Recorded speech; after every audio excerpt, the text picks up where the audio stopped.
Alors Transformers, Rise of the Beast, qu'est-ce qu'on en pense? Sans aucune, sans aucune passion, sans aucun engouement. En plus, je l'ai vu il y a un mois, donc je me souviens à peine de qu'est-ce que ça raconte. C'est très mauvais signe déjà. Voilà, je me souviens à peine de qu'est-ce qui se passe dans le film, qu'est-ce que ça raconte, mais je vais essayer de vous dire qu'est-ce qu'on en dit. Pour le moment, c'est tous les films que t'as vus en une seule semaine. Non, non, non. Mais non, mais c'est que ça fait un mois que j'ai pas fait de stream Sinoche, qui will. Donc là, c'est des films de il y a un mois, quoi. On en est là. C'est pour ça que j'ai beaucoup de choses là. Parce que j'ai vu plein de choses avec ma douce pendant qu'elle était avec moi. J'ai vu des choses il y a un mois. La Transformers, typiquement, je l'ai vu il y a un mois. Donc voilà. Cette semaine, si tu veux, j'ai vu Mission Impossible. J'ai vu Limbo, dont je parlerai peut-être. J'ai vu Insidious. J'ai dû voir d'autres choses. Mais j'ai vu Miraculous aussi, peut-être. Ça doit être cette semaine que j'ai vu Miraculous aussi. Bon, j'ai vu 3-4 films cette semaine. Bref. C'est pour ça que mon sommaire, là, mon programme est chargé aujourd'hui. Parce que je balance tout, là. Tout ce que j'ai accumulé durant les semaines où j'ai pas streamé, les semaines où j'étais avec ma douce. Du coup, je cumule des choses. Et là, je vais dire 2-3 mots de Transformers, mais ça va être rapide. Parce que vraiment, c'est moyen, médiocre, médiocre moins quoi, nul. En fait, c'est ni nul à chier, ni bien. Donc vraiment, on est dans un ventre mou, un entre-deux, un film qui ne va susciter aucune passion, aucune rage, aucun désamour. Vraiment, le truc nul quoi. Vraiment, Transformers nul quoi. Aucun intérêt. Film de Steven Caple Jr., à qui l'on doit Creed 2.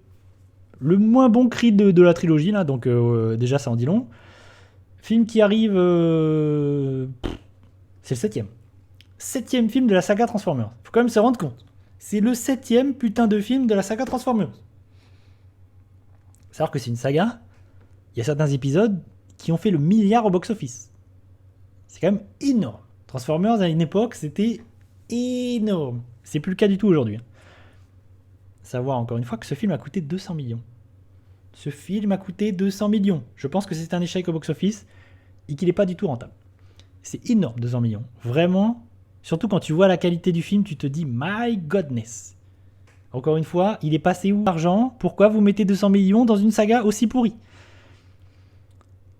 5 films de Michael Bay. Un épisode 6 réalisé par Travis Knight.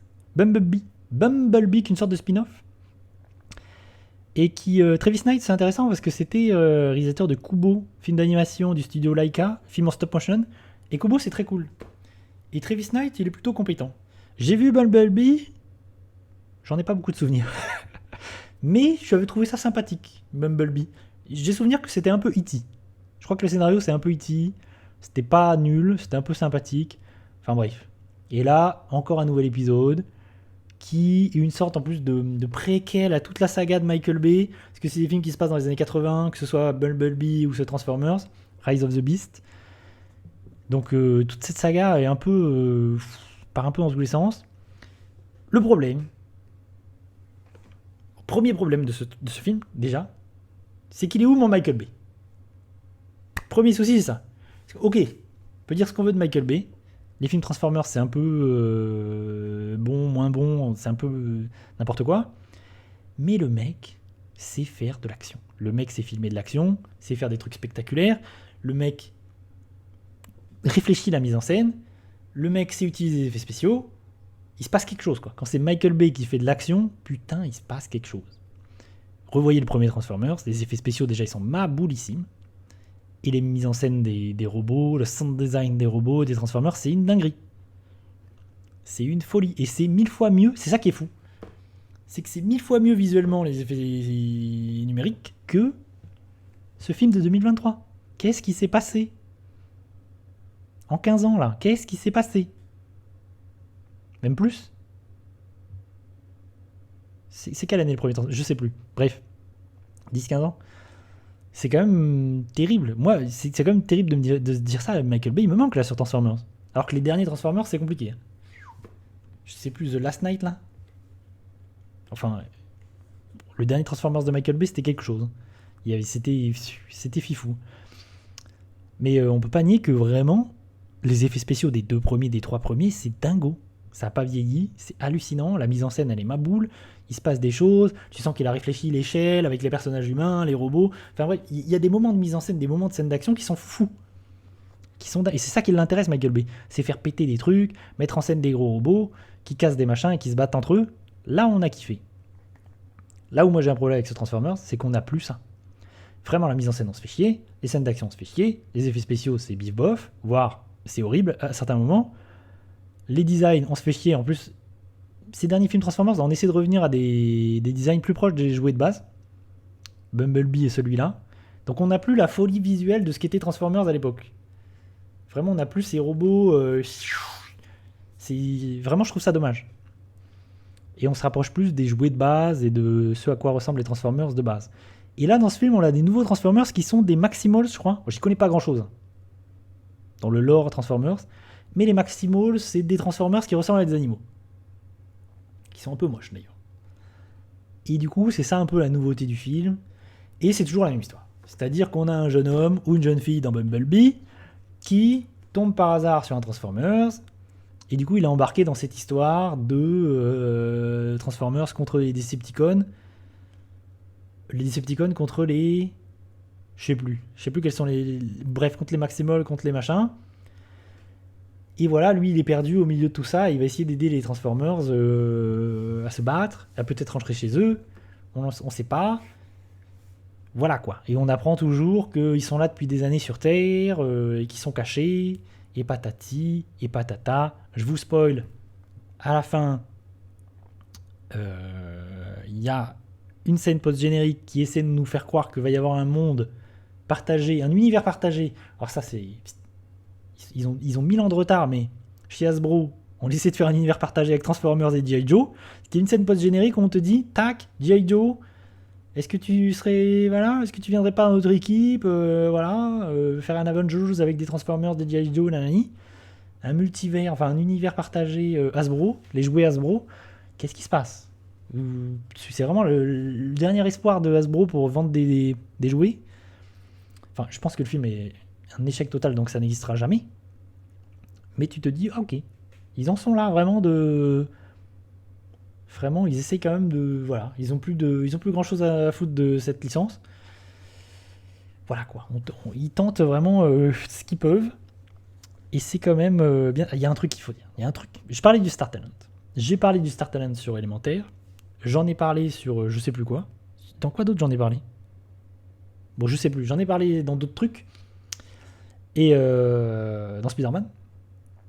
Et là, je sais pas ce qui s'est passé dans ce Transformers. Qu'est-ce qui se passe? Pourquoi? Il y a Mister V qui joue le Transformers principal. Le youtubeur.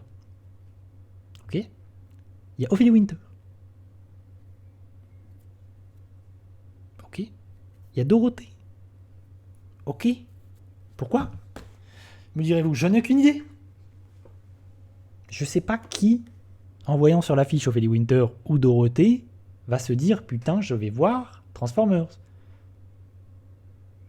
Mister V encore. On essaie de draguer un public internet. Pourquoi pas? Mais le pire dans tout ça, c'est que le problème, c'est pas Ophélie Winter ni Dorothée. Le problème, en fait, c'est Mister V. Je trouve que... Moi, j'aime bien Mister V. J'ai rien contre lui. Et je trouve qu'il se débrouille pas trop mal. Encore une fois, le vrai problème, c'est que j'entends tout le temps Mister V et j'entends que lui. J'entends pas le personnage. J'entends pas le putain de personnage. Mais pourtant, tu sens qu'il tente vraiment... Il essaie de bien faire. Il se débrouille pas trop mal, en plus, je trouve. Mais pour moi, ça me flingue. Vraiment, j'entends tout le temps que lui. Ça saoule. À un moment donné. Ce Star Talent. Rendez-moi Donna Renew. Bonsoir Aristide, comment allez-vous? Oh. Merci. Bonjour. Bienvenue sur ce stream où on parle mal de beaucoup de films. Et en plus des films, ça fait 1000 ans que je les ai vus. Bah non, c'est que j'ai pas eu le temps, vu que ça fait un mois dont on n'a pas parlé cinéma. Je balance toutes mes petites cartouches là. Pour mal parler de Transformers, paf pouf, comme ça, j'aurais dit 2-3 mots de Transformers. J'aurais dit que c'était... Non mais j'ai dit des choses, des films importants. Et après là, on balance 2-3 films qui restaient dans ma besace. Donc bon, Transformers, Star Talent, tout ça, c'est quand même compliqué. Il y a une scène à la fin du film, vraiment, c'est une cata. Hein. Vraiment au niveau des incrustations, des fonds verts, parce que tu te retrouves avec un humain au milieu de tous les robots, c'est un bordel visuel. Il y a un moment donné, ils ont eu une idée. Le personnage principal, c'est du spoil, mais peu t'importe. Bah non, Estelle, j'aurais pas le temps de parler de tout, mais bon, c'est pas grave, j'en parlerai la semaine prochaine. Ça me laisse des cartouches pour la prochaine fois. Avec ce bon vieux Kalein qui viendra peut-être me douiller. Et un petit teasing. Et qu'est-ce que je disais? Et ouais, il y a une scène à la fin du film où, du coup, toujours dans Transformers, en fait, les personnages humains, on s'en fout un petit peu. Là, tu sens qu'ils tentent de faire vivre ces personnages d'humains. Et c'est un point positif d'ailleurs du film, je trouve que ces personnages humains, ces acteurs, ça fonctionne. L'acteur principal d'ailleurs, c'est Anthony Ramos. Et ça fonctionne, je le trouve, il a une vraie sympathie, franchement, il fonctionne. Et tu sens qu'il s'est dit, ok, il faut que je trouve un moyen de faire participer ce personnage humain qui, en fait, peut rien faire parce qu'il est là avec des géants robots. Des robots géants. Du coup, t'as un Transformers qui va lui filer une sorte de combinaison, il va lui filer un petit bout de lui-même. Et du coup, le personnage se retrouve avec une combinaison Transformers. Genre, c'est un Power Rangers avec une combinaison Transformers. Ah non, ne t'en vas pas. Et alors là, du coup, c'est un peu Iron Man. Je me dis, idée un peu cool, un peu sympathique. Mais alors là, visuellement, l'incrustation du visage de l'acteur sur le Power Ranger, parce que c'est une doublure numérique en permanence, avec un visage d'acteur vraiment incrusté. C'est horrible. C'est hyper mal incrusté, c'est hyper moche. J'étais là, ouais. Ah oui, d'accord. Après, c'est un peu cool parce qu'il a une combinaison, c'est Iron Man. Du coup, il combat avec les Transformers, ce qui arrive jamais dans les autres films parce que les humains peuvent rien faire en fait. Et qu'en fait, ce qui nous intéresse. Enfin, moi, ce que je trouve cool dans le Transformers, c'est de voir des gros robots se mettre sur la gueule. Mais que ce soit un peu spectaculaire. Que ce soit un peu mis en scène de façon. Voilà. Michael Bay, il sait faire ça. Même si les scénarios sont éclatés, que les personnages d'humains n'existent pas, et que au niveau de représentation féminine dans les films Transformers, c'est compliqué. Mais au moins, on a du spectacle. Et en fait, dans ce Transformers-là, on l'a pas trop. Je trouve, ça fait chier, quoi. On s'emmerde un petit peu. Pas ouf. Ah, il y a un truc que j'ai pas dit aussi, c'est que sur la scène, sur les crédits de fin du film, il y a une chanson. Et ils ont fait une chanson spécifique pour la France. Et c'est MC Solar qui chante la chanson, qui s'appelle Tout se transforme. Et je dois dire que j'étais un peu gêné pour MC Solar d'entendre ça. Je me suis dit, waouh, compliqué. Ça m'a fait un peu de la peine. Et j'ai eu l'impression de me retrouver devant Prison Break où il y avait eu un thème spécifique à la France, chanté en français. Je me suis dit, pourquoi faire ça en 2023 ? En plus, la chanson elle est vraiment pas ouf. Franchement, ça m'a fait de la peine pour MC Solar. Je me suis dit, je sais pas quelle est la chanson en VO, mais là, c'était compliqué. Compliqué. J'ai mis des petits points positifs. Point positif, j'ai mis le personnage humain, qui pour une fois dans la saga Transformers fonctionne. Tu sens qu'il y a eu un soin là-dessus. Et deuxième point positif, c'est le seul, c'est qu'il y a une bonne partie du film qui est au Pérou, et filmé au Pérou. Ils ont vraiment été au Pérou, filmé des scènes au Pérou. C'est plutôt cool de voir le Pérou, les pyramides, tout ça. Même si tout ça est pas très bien mis en valeur, et pas très bien mis en scène, il y a des scènes qui sont vraiment un peu éclatées, un peu nulles, parce que vraiment le mec sait pas faire grand chose. Voilà. Pas lui demander, c'est pas Spielberg, donc c'est un peu nul. Mais il y a au moins des paysages atypiques, dirons-nous. Après, dans les points négatifs, j'ai mis le Star Talent, la scène finale, les CGI, et c'est toujours la même putain d'histoire. Toujours le même putain de film. Du petit humain qui tombe sur un Transformers, qui va aider le Transformers, tatati tatata. Ok, j'ai déjà vu ça 15 000 fois. Ce film a en fait aucun putain d'intérêt. Je pense que quand je ferai ma tier list, je pense qu'il y en a beaucoup de films comme ça, quand je ferai ma tier list à la fin de l'année, enfin début d'année prochaine, je referai une tier list de tous les films de 2023. Et il y a des films comme ça, comme ce Transformers, où je vous dirai, je m'en souviens plus en fait. Qu'est-ce qu'il va il va me rester rien du tout. C'est quand même terrible. Il m'en restera rien du tout de ce film. C'est quand même un échec, voilà. C'est l'échec Voilà. En fait, c'est pire que d'avoir détesté. Parce que Astérix, par exemple, j'ai détesté, mais il va me rester ça. Il va me rester plus, quoi. Alors que là, c'est mi-figue, mi-raisin. J'ai ni détesté, j'ai ni aimé. Nul. Et j'en ai un autre dans ce goût-là. Du coup, je vais vous le placer doucement. Alors, il est où? Ah, je sais pas où je l'ai mis. Où est-ce qu'il est? Mon affiche. Ah, il est là. J'en ai un autre dans ce goût-là qui est sorti, je pense, il y a bien un mois. Mais bon, je vais le faire glisser comme ça, histoire d'en dire 2 mots. Renfield, de... qui est le réalisateur? Où est-ce que j'ai mis ça? Ah si, j'ai mis ça là, tout. J'ai pris des notes. Hein. Un mec qui a préparé. Chris McKay. Alors là, si je vous dis qu'est-ce qu'il a fait. Chris McKay, réalisateur de Tomorrow War. Film avec Chris Pratt sur Prime Video, qui est une daube. Voilà, une méga daube. Méga blockbuster de Prime, c'est nul à chier. Donc quand j'ai vu que c'était Tomorrow War, que c'était lui qui avait fait Tomorrow War, je me suis dit, ah d'accord, j'ai compris. Pour ça que c'est de la merde. Parce que Renfield, c'est bien de la merde. C'est dommage. Pourquoi c'est dommage? Parce qu'il y a une idée. Une idée maligne. Une idée intéressante. Une idée qui m'a vendu du rêve. C'est de faire jouer Dracula par Nicolas Cage. Et alors là, je dis oui. Quand j'ai vu la bande-annonce, je me suis dit oui. Ça, c'est une bonne idée. J'ai envie de voir ça. J'ai envie de voir Nicolas Cage qui joue Dracula, qui tue, qui fait le fou, qui en fait des caisses. Je veux voir ça. Et l'idée du film, c'est qu'on va suivre Renfield, qui est le serviteur de Dracula, et qui du coup ramène des proies à Dracula, voilà, pour que Dracula ait quelque chose à manger, quoi. Et on prend Dracula au début du film alors qu'il est blessé, qu'il est affaibli, et du coup Renfield, et on est dans le monde contemporain, aujourd'hui. Donc Dracula est en vie aujourd'hui, et Renfield, joué par Nicolas Hoult, ramène des proies à Dracula pour qu'il reprenne consistance. Quoi. Il se soigne, et il reprenne vie. Donc ce qui est rigolo, c'est qu'on voit un Dracula changer de forme quoi, au fil du film. Au début, il est vraiment... en plus, il y a du body horror et tout, ça c'est un peu cool. Enfin, tout ce qui touche Nicolas Cage et le personnage de Dracula, c'est cool dans le film. Ça, c'est ce que j'aime bien. Et tu le vois évoluer et reprendre forme humaine, enfin, forme monstrueuse, la forme de Nicolas Cage qui en fait des caisses.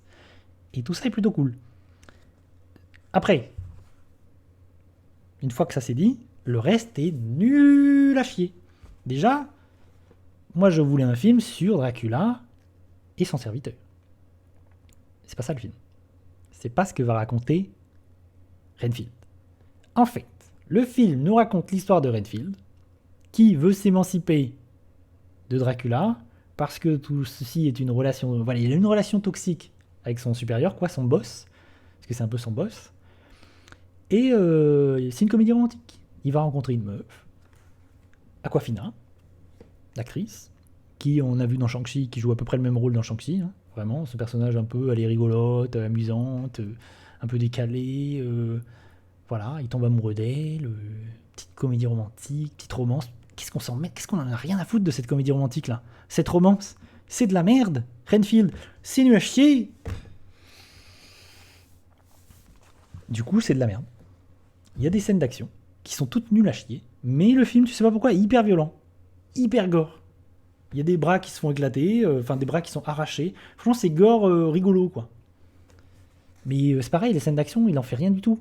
Et il en fait, en plus de Renfield, il en fait un super-héros. Parce que Renfield, il a des pouvoirs, enfin, Dracula lui file des pouvoirs. Et pour recharger ses pouvoirs, en fait, Renfield, il doit manger des insectes.